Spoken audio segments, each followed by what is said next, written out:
Micah Parsons traded to the Green Bay Packers for 2 first-round picks and more. This is the Pat McAfee Show. All right, ladies and gentlemen, insane trade in the National Football League. Micah Parsons, I mean, we've covered some of the Micah Parsons issues with Jerry Jones and Dallas, and when things like this happen, 99% of the time, they end up in a contract extension, or it's just a bunch about nothing, right? The 1%, the one time though, you get this, and this is a blockbuster trade. I mean, you're talking about one of the best, if not the best, defensive players in the NFL in his prime at 26, getting a historic contract in Green Bay, okay, $200 million, not quite, but Dallas getting 2 first-round picks, a lot to break down here. Okay, there's like 10 different ways to talk about this trade. So let's let Pat start us off, and then we'll react along the way. Micah Parsons has officially been traded from the Dallas Cowboys to where? Oh, the Green Bay Packers. And a new deal has been reached between David Mulligeta, Gutekunst, and the entire operation in Green Bay, including Ed Policy, who's the new guy in charge, who wasn't scared to make a little bit of a splash play like his father, Carmen Policy, who ran the San Francisco 49ers back in the day. Over the last few days, this has felt like it was getting realer and realer. Ty Schmidt of our program, who his reaction was outrageously fantastic, has been saying, hey, listen, Green Bay, don't be scared to give him $45 million a year, $50 million a year, $55 million a year. Well, it turns out it's $47 million a year for 4 years. There's also 2. It's funny. I can't remember who was tweeted this, but apparently the Lions are like in the middle of negotiations with Aiden Hutchinson, and talk about bad timing for the Lions, because now obviously the value of the position is now skyrocketed. Now you have to completely change the numbers of what you were offering. First rounders involved in a trade. And now all of a sudden the Green Bay Packers fans are thinking, we're winning the goddamn Lombardi because we're bringing a guy who can wreck a game on the defensive side. LaFleur's going to take care of the offensive side. And all of a sudden the Green Bay Packers draft wide receivers in the first round, and they trade for the highest paid non-quarterback in the history of the NFL. Welcome to the brand new Green Bay Packers. Ty Schmidt, I watched you erupt. I watched you climax. I watched you experience the thrill of a fan saying, it was going to be a good year. Now it's going to be a great year. Ty, congratulations. And also, a little journalism. We've been on top of this for... All right, so real quick. Big question is, who won the trade? As big as this trade is, it is funny because these trades basically, they always work the same way. And the way you can calculate it is, in the short term, we'll call it 2 years. In the short term, the Packers win the trade. They get Micah Parsons.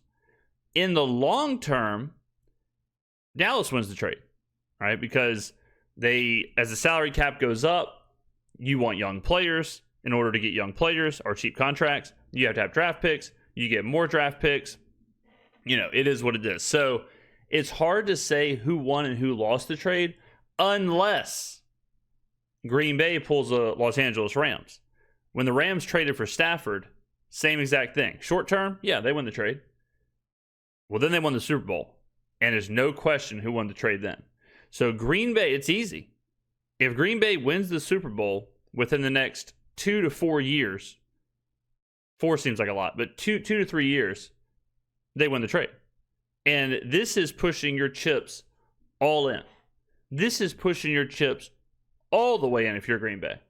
You aren't saying like, okay, Jordan Love takes a step. Okay, whatever. We draft a couple wide receivers, they develop. Okay, we'll be competing for the division, see what we can do. No, this is saying Super Bowl or bust. It's that easy for the Green Bay Packers. For Dallas, I feel bad for their fans. The Mavericks trade Luka, Cowboys trade Parsons. I think what this does for Dallas, though, the worst thing it does is it harms future contracts with free agents and their own players and Jerry Jones. This was done so ugly and put such a bad look on Dallas's front office. If you are a player there, you got to feel horrible. You got to be like, okay, well, what are we supposed to do? You got to feel like, all right, well, what's the point of this season? On one side, Jerry's telling everybody, We are trying to win the Super Bowl. We're trying to compete. We're trying to win now. On the other side, he's doing trades like this. If the Saints did this trade, I'd be like, okay, yeah, I'm all right. Like, we're not winning right now. Trade away your biggest piece. Don't pay him $200 million. Get some draft picks. Okay, that makes sense. But we don't have one of the highest paid quarterbacks in the NFL. The Dallas Cowboys do. So what I don't understand is why on one side of Jerry's vision, the Cowboys are winning now.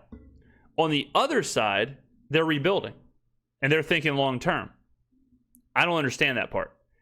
It seems like to pass on Derrick Henry last year, but you're overpaying Dak, and then you trade Micah Parsons, but then you say you want to win now. Some of that is not equaling up. You don't win now when you're the Dallas Cowboys. I don't care how good CeeDee Lamb is. I don't care how good. Well, I guess that's it. You aren't winning now when you trade Micah Parsons in his prime, and you're going into the season with a running back competition of Jaden Blue and Javonte Williams. A few days now. Yeah, I mean, we talked about this, when it first came out, and there just steadily was more smoke around this situation. And again, being a Packers fan, or we've talked about this like with the Steelers and the Packers, like they don't make these type of moves. But the more we were starting to hear about it, that was the only, Shefty came on the show earlier today and said, hey, there are going to be multiple suitors, multiple teams who are interested. And maybe it is just because I'm a Packers fan and it was my algorithm, but that was the only team whose name I was actually seeing. Like, hey, the Packers are in on this. They want to. See, I thought New England was real. I thought the New England thing was a legitimate, because I think New England is one of those starred franchises where they've been bad and really irrelevant for the last couple of years. And this was a chance for them to be like, all right, we got Vrabel. We think we have our quarterback. New culture. Go get this guy. Completely reset the fan base. And it would have for sure.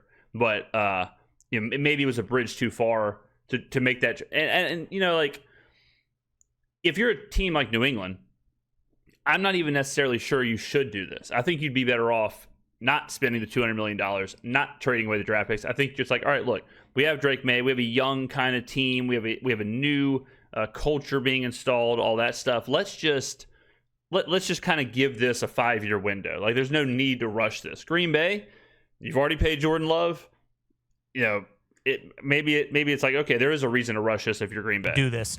Ultimately, did I think it was going to actually happen? Probably not. You never but think then this is going to happen. It just day after day, it was like, no, this is a real thing.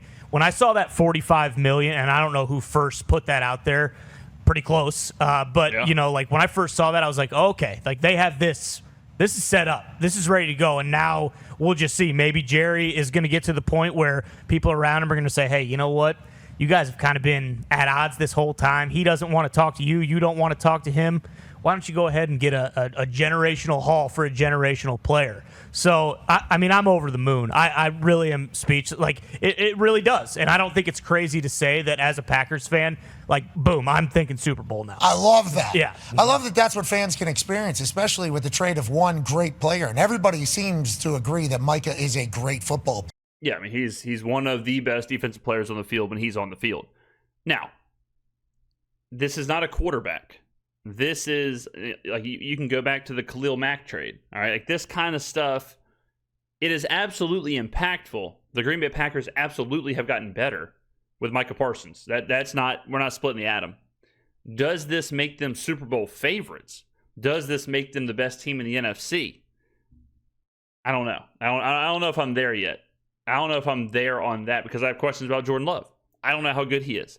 I don't know. I mean, he just had thumb surgery. Like, I don't know what to expect out of him. I don't know what to expect out of the young wide receivers. I love Matt LaFleur, and I'm sure Matt LaFleur will make it work. But I don't know if they were 14. I think they were 14-1 to win the Super Bowl. I think this trade, they are down like 13-1, maybe even lower now. I'm doing this a day after. I mean, if you're looking for a future, like, okay, I think all right, at 13-1, 14-1, 12-1. Sure, but I don't think it's as easy as like right now. I would rather have a future on like the San Francisco 49ers than the Green Bay Packers. And maybe that's just me. Player. And I think everybody in Dallas thinks the same thing. I do wonder, whenever the story is told, what it actually was between Jerry and Micah. Because from Micah's letter that he put out, he thanked Dallas, loved Dallas, gave a place for him to belong. He said in there, growing up near Philadelphia, he was a Dallas Cowboys fan when everybody else was. So whenever he was drafted 12th overall in 2021, that was literally a lifelong dream. Got the blue and white on at Penn State, stayed in the same colors with Dallas. This is dream come true. Everything's crazy. So then he also said, I just wanted Mulugeta to be able to negotiate my contract. Now, Mulugeta is the guy who negotiates all the contracts that. Yeah, for sure. And that's the problem. The problem really isn't the trade. If this was done the right way with agents and all that stuff, and Micah Parsons says, I want $190 million or whatever, $188 million. And Dallas is like, no, we're not doing that. And then they decide to trade him, fine. The problem is how Jerry did this. The problem is Jerry, I saw another great tweet. I need to start writing these down so I can give credit. But it was like, if Jerry could have a Super Bowl but never was allowed to do a press conference again, he would choose the press conference. And that's kind of what this felt like. Like, Jerry was so stubborn with not talking to the agent and the handshake deal and just like this weird way of doing it. That's the problem. The trade, the decision to move them, the decision to get the draft picks, whatever, who cares? But, and I can't prove this, but I guarantee you, if CeeDee Lamb was given an option right now to go play for another team, he would. I guarantee you that. I guarantee you that locker room right now, a week before the season, that locker room's going, what do we do? That's not good. And other free agents, other agents, they're going to tell their players, I don't think we should talk to Dallas. If you're an agent, why the hell would you want your player to go play for Dallas after what Jerry just did with this? So now all the free agents, the Dallas's ability now to maneuver has gotten way worse. That is the big problem with this. And the Dallas Cowboys front office, a.k.a. Jerry Jones, someone like that has to be reeled in. That has to be addressed. Otherwise, it's going to be a nightmare. They're going to basically just have to draft their way to a good roster and pray that one of their draft classes, like they win during one of those draft classes. But, I mean, this kind of feels like a soft reset for Dallas where you maneuver in the draft now, you got capital. Now you have to basically get your next window of players. You are not going to win now. You just don't have the roster. You don't have the talent. So, like, if you're a Dallas Cowboys fan, it's like, well, I guess we wait. We wait and see what we do next year in the draft and what we do the draft after that. And do we get a quarterback? When do we move off Dak? But right now, Dallas feels like a very stale team. Break all the records. This is the most recent one. Congrats to Mulugeta getting this deal done. Here's the full terms now. Rappaport is reporting. Cowboys get Kenny Clark in 2 firsts. Wow. Packers get Micah Parsons. Now, how do you feel immediately? Heard a no shit right there. Yeah, I'm very surprised. He's been a guy you can set your watch to on defense right there in the middle. But, they have a couple young guys who have been, pretty solid. I wasn't expecting him to be included in this at all. I figured it'd be more of like a Quay Walker, type player, because Kenny Clark, he's not old, but still, I think if you have the opportunity to trade for Micah Parsons, short of having to, trade like a Jordan Love or something like that, like I think you do it. And yeah, I agree. Especially if you're trying to win now. If you're trying to win now, trade the picks. Doesn't matter. But you got to win. Bottom line. If they don't win, if they win the division and get bounced in the playoffs, if they make the NFC Conference Championship game and then they get bounced or whatever, it doesn't matter. It's all like it's that simple when you make a trade like this. And they felt the same way, which is awesome. Well, and one of the big things for the Packers the past couple of years is like Lucas Van Ness. He hasn't got enough opportunity, and then when you look at only 2 picks and Kenny Clark, that stinks. But it's not like they killed their drafts for the next 2 years. Of course, I think we all expect the Packers to be in it, Micah to have an all-pro year. With the Jerry Jones documentary coming out, I kind of feel like now this might be Jerry's last ride. I'm assuming that the people around Jerry, if the Packers do go on to win a Super Bowl, which definitely in the conversation, I'm excited to see where their odds jump to. Yeah, one player on defensive side. I will be excited to see what the odds move. Yeah, with the guys they already have on the back end, like I expect this year maybe to go very well for the Packers. Not that the Cowboys will be terrible, but if the Cowboys fall into a Bengals situation where their offense is putting up a ton of points, but they're still losing games late, maybe Stephen Jones and those people around him say, hey, remember back in the day when you paid Charles Haley? That didn't happen this time. Maybe complete it's opposite now. Yeah. We're sending out our. I think if you're trying to break this down like math wise, I think it probably drops Dallas like their defensive EPA or whatever, probably 2%, something like that. It probably raises Green Bay's overall, like, as far as like the I would think it's like a 5% bump for Green Bay, just as far as like their, I guess, like likelihood to win the Super Bowl or whatever. Like it's probably something like that. It's not, and that's why it's so hard to quantify like with a defensive player. But I would think that's probably what you're looking at. I would say Dallas now. Yeah, I would say Dallas probably drops off wherever you thought they were going to be, like defensive DVOA or defensive EPA, wherever they are in that ranking.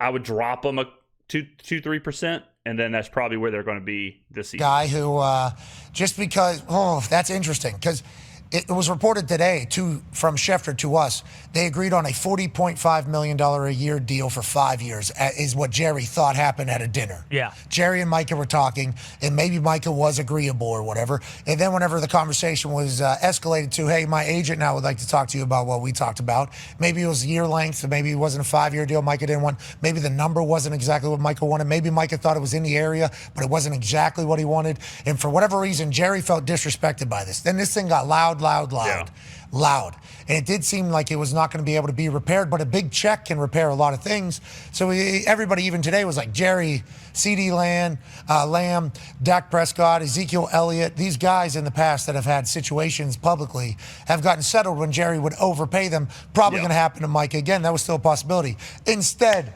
gone. Second time in the history of him owning the Cowboys franchise that he's traded somebody after making a Pro Bowl. So he does not do this. You Pro Bowl Dallas Cowboys are the stars. Jerry likes stars. I mean, the logo, he's a star. That is the thing. And to do this is a crazy move. Tone, what were you looking at over there? I was looking at the odds because you guys were talking about them. Different places had Packers plus 2,200, plus 2,000, whatever, to win the Super Bowl. Right now, places have them like plus 1,800, plus 1,600. So you're getting like 400 points or so in movement, which is pretty decent for a defensive play. Yeah, not pretty. There's a lot of. I've never heard odds talked about like that. I've never heard 400 points. I mean, if you can get. I haven't seen. Let's see what they are right now. So right now they're 12-1. That's what I thought I saw. I thought I saw 14-1 and then it moved to 12-1.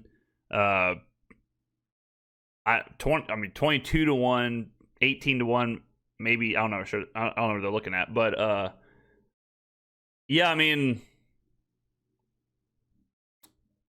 12 is probably the floor.